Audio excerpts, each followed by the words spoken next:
Buenos días, hermanos, ¿cómo les va? Dios les bendiga. Un día nublado aquí en la ciudad de Neuquén, siendo las 9:26 de la mañana. Estamos ya para comenzar una nueva jornada en el reino de la palabra, en el reino espiritual, para compartir un tiempo, como lo hicimos ayer. Quiero continuar con la ayuda del Señor con el tema de la diferencia que hay entre un creyente y un discípulo. Agradezco a Dios por la vida que me presta para comenzar esta nueva jornada y agradezco a los hermanos que están en sintonía, que están esperando, que están contactados con este nuevo tiempo de palabra de Dios. La idea, hermanos, de esta charla que tenemos matinalmente es marcar la diferencia entre la idea de ser un creyente a ser un discípulo. El Señor los discípulos, a sus apóstoles, los llamó para ser discípulos. Es el primer paso para alcanzar ser un apóstol. Hoy hay muchos hombres que marcan esa pauta de ser apóstoles, pero algunos no han pasado quizás por el discipulado, porque para ser un verdadero discípulo, en primer lugar, como decíamos ayer, hay que negarse a tomar su cruz cada mañana.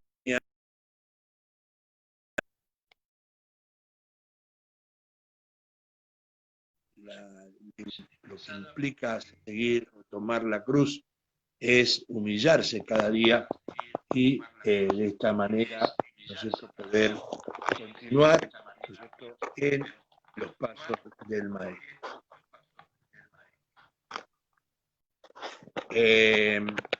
Muy bien, vamos a orar así, vamos a orar, hay algunos problemas, pero bueno, creemos que se van a ir solucionando.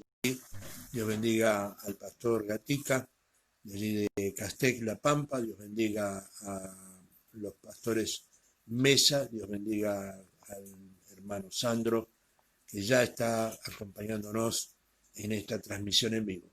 Oramos al Señor. Padre y Dios mío, te damos gracias en el nombre de Jesús por la oportunidad que nos brindas cada mañana de estar, Señor, compartiendo un tiempo de tu palabra.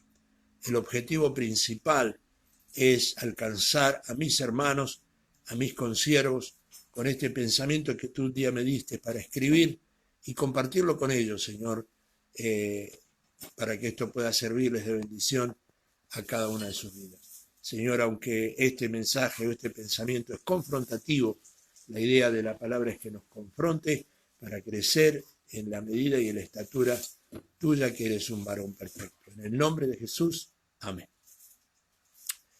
Muy bien, ayer hablábamos, ya habíamos dado 3 o 4 pasos que nos marcaba, ¿no es cierto?, la diferencia entre un discípulo y un creyente. Hoy vamos a continuar y el primero vamos a abrir nuestra Biblia en el libro de Hechos de los Apóstoles, capítulo 6, versículo 7. Allí vamos a tener la primera diferencia notoria que hay entre un creyente y un discípulo. El creyente lucha por crecer, el discípulo lucha por multiplicarse. La función del discípulo es la multiplicación. Yo les hablaba y les compartí ayer y les decía que el gen discipular es la multiplicación. Jesús enseñó, ¿no es cierto?, la multiplicación, los peces y los panes. En el libro de Juan capítulo 6 encontramos de que fueron multiplicados en la mano de los discípulos.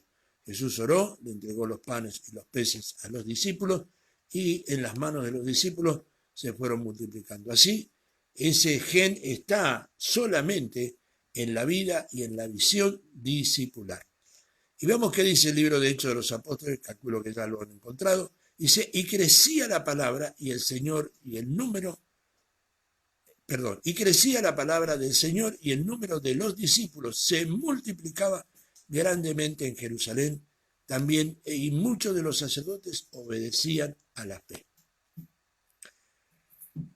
La multiplicación. ¿Qué necesitamos para multiplicar? Yo tengo algunos parámetros que marcan la vida del discípulo. Lo primero que un discípulo aprende es a ser agradecido. Yo doy de gracia solamente lo que de gracia he recibido, y ser agradecido es lo primero que necesitamos para tener la multiplicación como parte de nuestra vida. Ser agradecido implica reconocer todo lo que el Señor nos dio a cada uno de nosotros. No vivir quejándonos por lo que no tenemos, sino por lo que el Señor ya nos ha dado. ¿Qué nos ha dado? ¿Qué te ha dado a ti? A veces nos olvidamos con el transcurrir del tiempo de dónde y cómo estábamos antes de venir al Señor, de dónde nos sacó el Señor.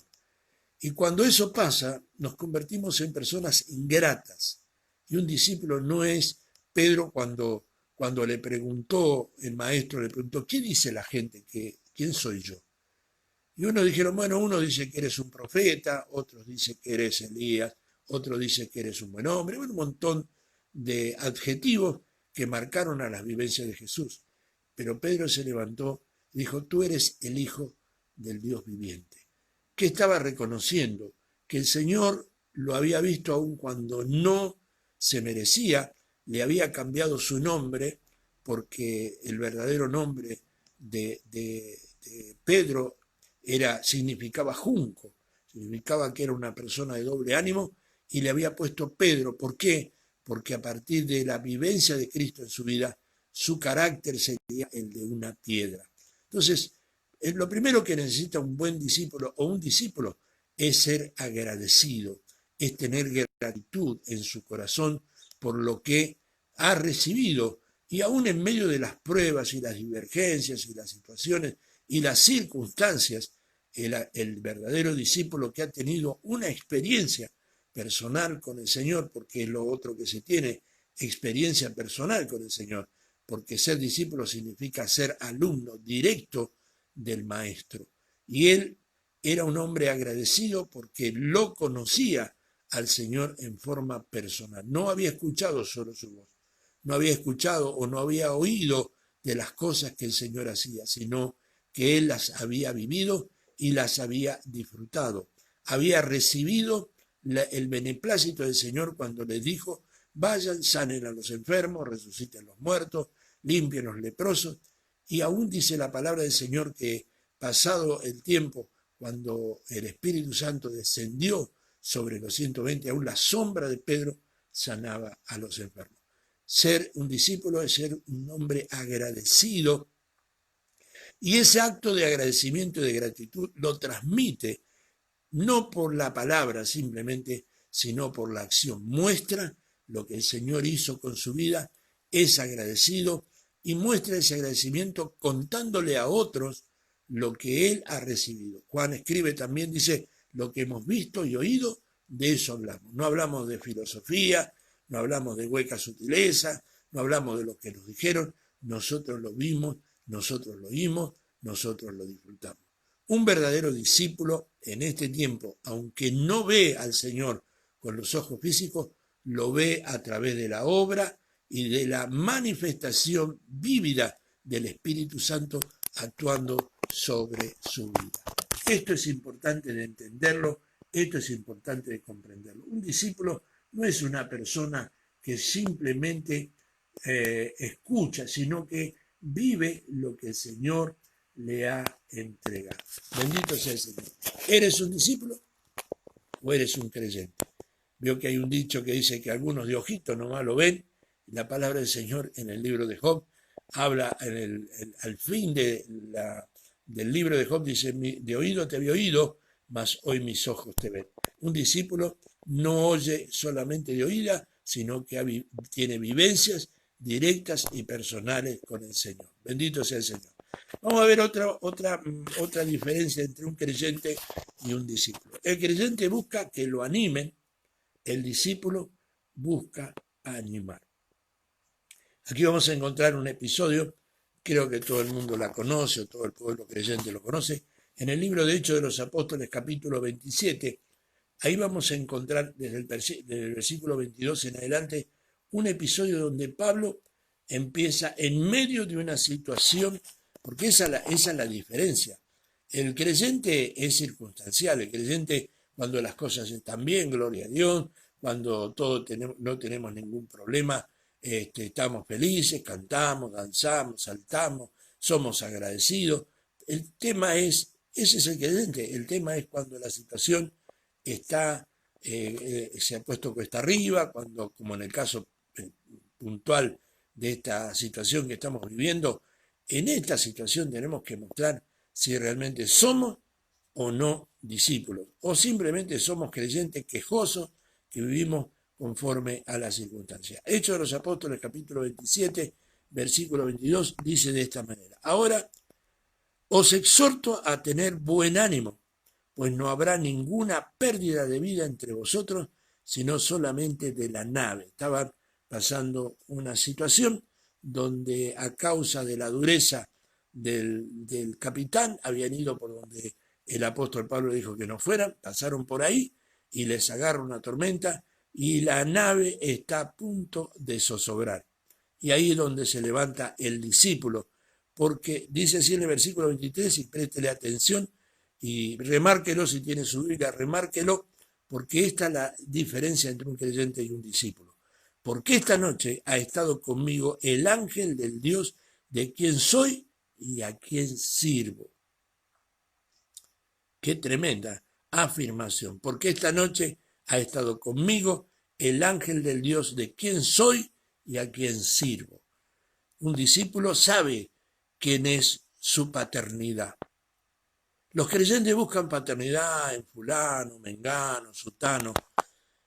A veces me preocupa y me duele escuchar a personas que dicen: no, yo quiero estar bajo la paternidad del apóstol fulano, del apóstol mengano, pero este siervo de Dios, este discípulo, no era discípulo del pastor, no era discípulo del apóstol, no era discípulo de un profeta, era discípulo de Cristo y tenía una paternidad. Porque esta noche ha estado conmigo el ángel del Dios de quien soy y a quien sirvo, diciendo: Pablo, no temas. Tenían una interrelación. El discípulo tiene una interrelación con el Señor. Es necesario que comparezcas ante César, y aquí Dios te ha concedido todos los que navegan contigo. El discípulo es multiplicador de bendición y de vida. Al ser discípulo, donde tú vayas, provocarás bendición a todo tu alrededor.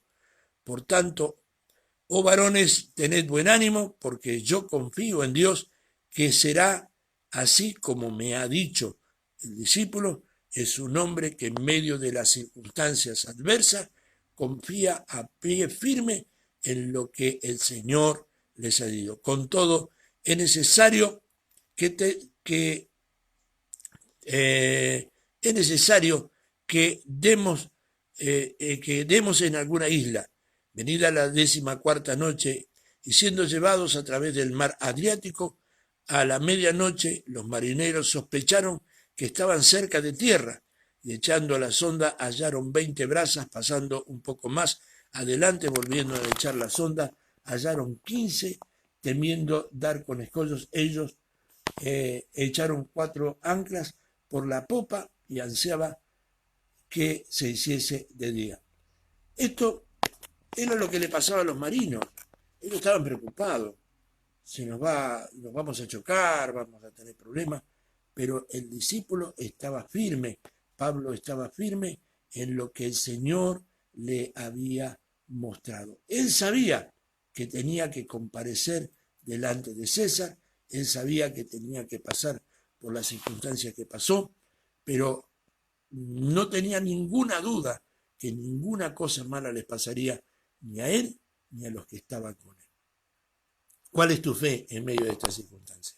Muchos que estamos asustados, preocupados, diciendo: pero ¿cómo Dios permite? ¿Cómo Dios esto? ¿Cómo? Juzgando el accionar divino.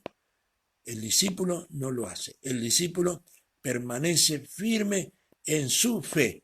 permanece firme a pesar de las circunstancias, él permanece firme mirando al blanco de su soberana vocación llamado Cristo Jesús.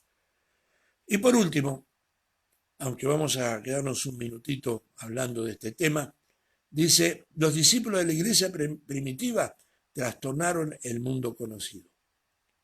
Los creyentes de este siglo han sido trastornados por el mundo. Hechos de los Apóstoles, capítulo 17, versículo 6, encontramos allí un pasaje donde fueron y dijeron las siguientes palabras.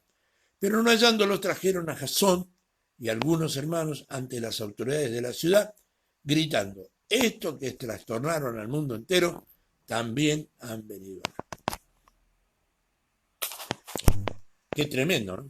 Como inclusive a los discípulos en aquel tiempo se los reconoció con el nombre de plaga, así como el coronavirus contagia por todos lados, los discípulos eran contagiosos. Eran tan contagiosos que a las multitudes judías tradicionalmente religiosas les empezó a preocupar. Esto que es trastornado el mundo, ¿por qué? Porque detrás de la religión había un gran comercio en aquel tiempo. Y había una gran autoridad o autoritarismo sobre el pueblo. Los sacerdotes, los ancianos del templo marcaban, hermanos, la vida de la gente, llevándolas conforme a sus formas, a sus costumbres, a sus tradiciones mosaicas, y se habían olvidado de la ley de Dios. Estos hombres de Dios marcaban la diferencia, haciendo que de una forma o de otra conocieran una vivencia diferente, y estos estaban trastornando al mundo conocido. ¿Estamos cambiando, estamos trastornando, estamos marcando la diferencia?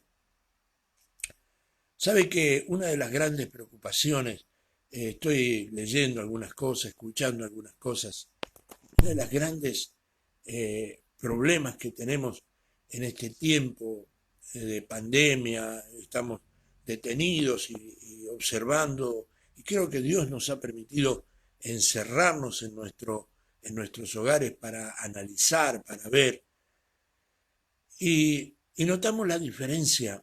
Hoy en día, uno de los grandes problemas que tenemos como congregación es el deseo de llenar nuestros templos usando estrategias,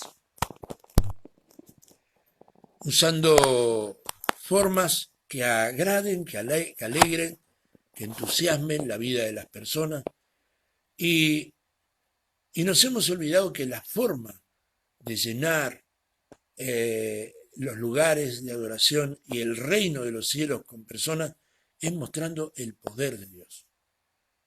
Vengo de una familia espiritual donde lo más importante que había era buscar la llenura del Espíritu de Dios, buscar que los jóvenes, adolescentes y niños, no entretenerlos.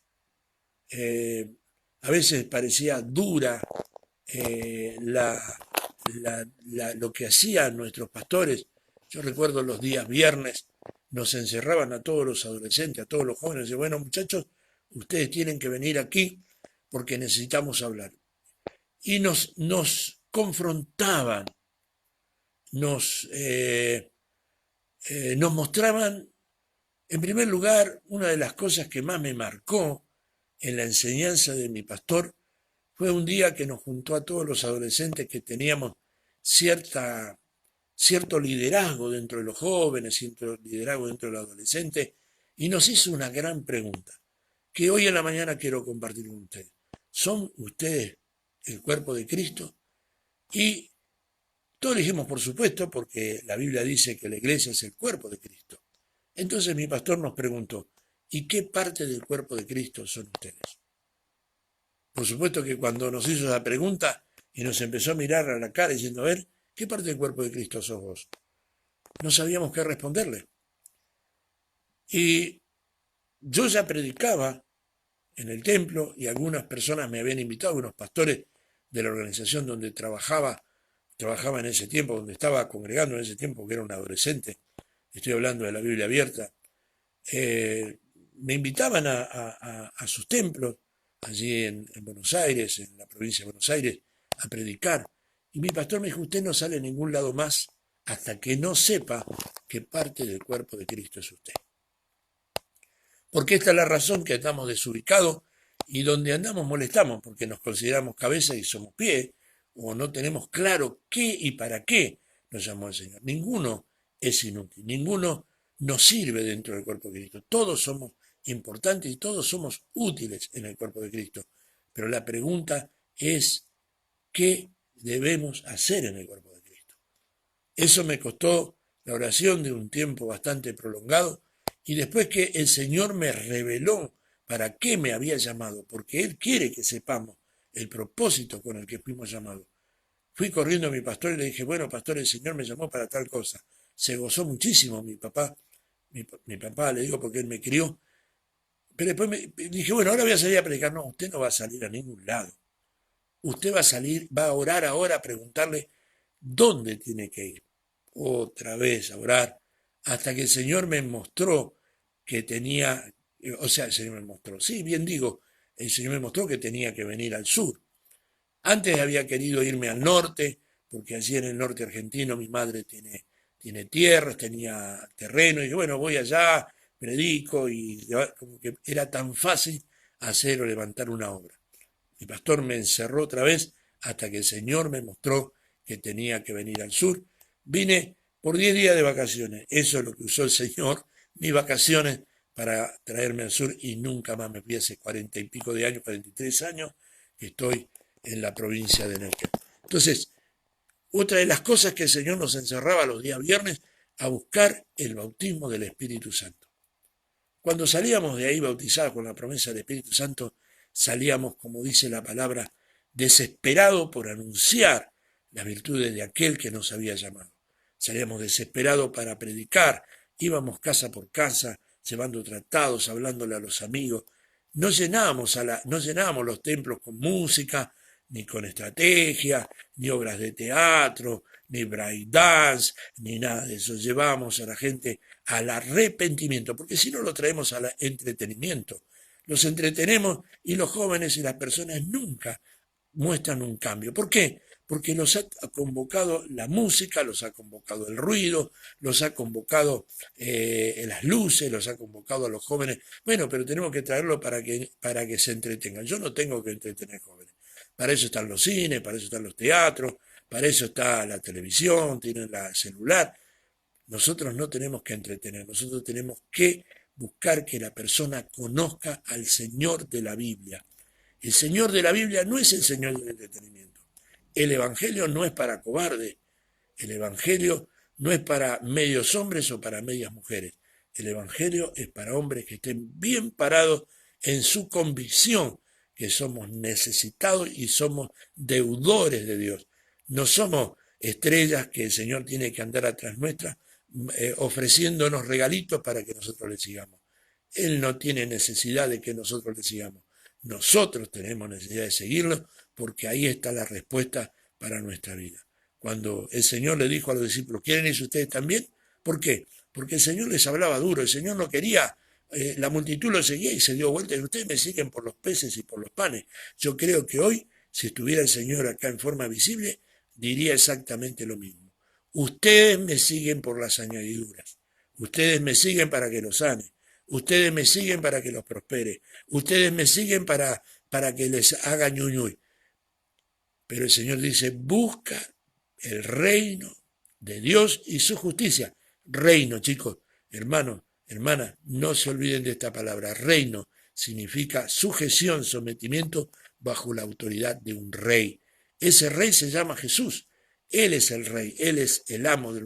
Cuando Él aparezca montado, dice que su ropa tendrá un nombre que dice Rey de Reyes y Señor de Señores. Él no es Papá Noel, no, el Señor es Rey y Él nos rige democráticamente. Nosotros queremos una iglesia democrática donde cada uno imponga su deseo, nos gustaría que hiciéramos esto para traer jóvenes, nos gustaría que hiciéramos esto para traer hermanas, nos gustaría que hiciéramos aquello para...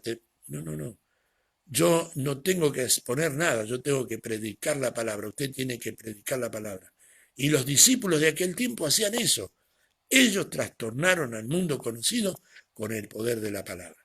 Nosotros hemos permitido que el mundo trastorne nuestras congregaciones trayendo las costumbres, las tradiciones, las formas del mundo. Dios, y no está mal que usted tampoco entrar en la necedad de romper televisores, de no tener tablets, no, no, no, no, estamos hablando de la vida espiritual. Hay un tiempo para todo, hay un tiempo de divertimento, hay un tiempo de disfrute, hay un tiempo de risa, también hay un tiempo de llanto, también hay un tiempo de dolor. Pero este es el tiempo donde tenemos que pararnos en nuestra fe. Lo que cambia, lo que vence al mundo es nuestra fe. El otro día escuchaba a una persona hablar y decir que nuestro enemigo es el celular. Yo disiento con eso y digo ¿por qué? Porque a mí la palabra del Señor, el apóstol Pablo escribiendo a su discípulo Timoteo le dice, cuídate de ti mismo y cuida la doctrina. Tu celular no es tu enemigo, tú eres tu peor enemigo. Y la forma de vencerte a ti mismo es la forma de buscar el reino de Dios y su justicia. Las demás cosas vienen por añadidura. Las demás cosas van a ocurrir conforme a tu obediencia, conforme a la decisión que tengas de poner a Dios en primer lugar. Porque Él, los que confían en Jehová, jamás serán avergonzados. Entonces, amados hermanos, mañana vamos a continuar con algunas cosas más. Pero me gustaría que antes que termináramos, te preguntaras a ti mismo, ¿qué eres? ¿Un creyente o eres un discípulo? ¿Eres de los que busca que te visiten o eres de esos hombres y agradecidos por Dios que a pesar de las circunstancias adversas, porque vamos a pasar circunstancias adversas? También escuchaba por ahí un predicador, un hermano que decía que no cree en un Dios que permita que sus hijos sufran. Quiero decirle, hermano, que tendría que replantearle la vida a Juan, que sufrió que lo metieran en una olla de aceite hirviendo, tendría que replantearse la vida de su siervo Pablo, que murió aguillotinado, tendría que replantearse a quién seguía Pedro cuando murió cabeza para abajo, y tendría que replantearse la vida de todos esos discípulos que ninguno murió de muerte natural, solo Juan, pero después de haber pasado el martirio. En este mundo tendremos aflicciones, hermanos. No nos engañemos, no seamos necios, no permitamos que el enemigo nos robe la bendición pensando de que estamos lejos de Dios porque estamos pasando circunstancias. En este mundo tendremos aflicciones, pero sigamos confiando. Cristo ha vencido al mundo, nosotros también lo venceremos. Tu enemigo no es Satanás, porque Satanás es un enemigo vencido. Tu enemigo y mi enemigo soy yo mismo. Es mi alma, es mi falta de convicción, es mi falta de decisión y es mirar buscando las añadiduras sin buscar primeramente el reino. Ahí está nuestra gran falencia. No pretendamos, bajo ningún concepto, no pretendamos que todo sea cuesta abajo.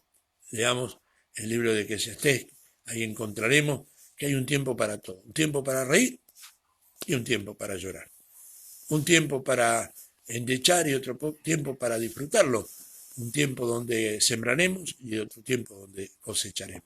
Pero mientras estemos aquí en la tierra, somos parte de esta tierra. Y si no, usted busque por allí en el libro de Génesis y en el libro de Éxodo, va a encontrar la vestimenta del sacerdote, que tenía un montón de ropaje, marcaba la vivencia del sacerdote, pero no le daba sandalias. ¿Sabe por qué?